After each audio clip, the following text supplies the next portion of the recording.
Joined by Mr. David Dunn, who's a professor of international politics in the Department of Political Science and International Studies at the University of Birmingham. And he's joining us live on this broadcast. Now, Professor Dunn, this is what is playing out at this moment as we speak after the assassination of Ismail Haniyeh. Iran is expected to stage some kind of a retaliatory attack. What do you think would be the nature of the Iranian retaliation?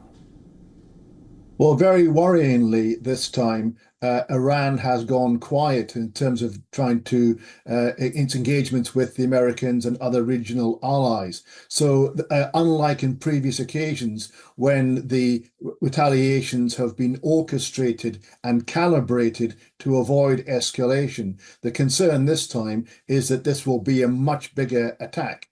That the Beirut capital of Lebanon being attacked was seen as one red line. The audaciousness of the Israeli attack and assassination in Tehran is seen as a step way too far for the Iranian leadership. And therefore, I think we can expect there to be a coordinated and large-scale attack on Israel.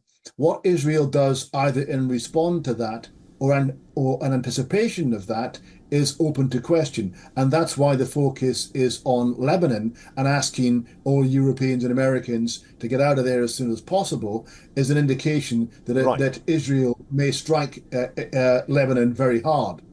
Okay, now the follow-up question that I want to ask you is, do you think the Iranians are planning something like what they did on the 13th of April after the Israeli attack on the Iranian embassy in Damascus that took place on the 1st of April?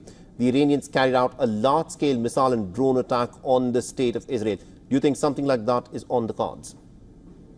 I think that is on the cards, but possibly bigger, actually, possibly much larger. The attack was coordinated last time from Yemen and from Lebanon, and to a small degree from Iran to a larger degree. But again, it was calibrated. It went for military targets, it went for targets that wouldn't involve large civilian casualties. The speculation and the fear this time is that any Iranian and its allies attack this time will be much larger. And of course, that possibly would provoke retaliation by the Israelis, or indeed preemption of military facilities in Lebanon as part of that or before that.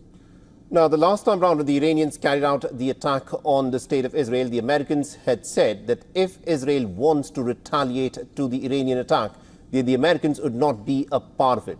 What do you think would be the American stance on any Iranian reprisal on Israel this time round? It's a very good question, and it's not necessarily a clear-cut answer because as far as America is concerned, there's two competing rationales. The Biden administration, and that includes Kamala Harris, want to avoid escalation and that actually affecting the now imminent American election. At the same time, they don't want to be seen to abandoning Israel. And they may feel boxed in by Netanyahu, who in a sense has put them in this position by the attacks that he's carried out on behalf of Israel against Hamas in Tehran and Beirut. The Americans probably will have Israel's back, but actually you can imagine that the diplomacy behind the scenes is being fairly furious, trying to get the Israelis to rein in their ambitions and to try and limit the impact of the escalation that Israel has carried out by these two attacks. But the signals to nationals to leave suggest to be unsuccessful. All right, we'll have to leave there. Thank you very much indeed, Professor Dunn, for joining us and getting us that perspective there. For all the latest news, download the WION app and subscribe to our YouTube channel.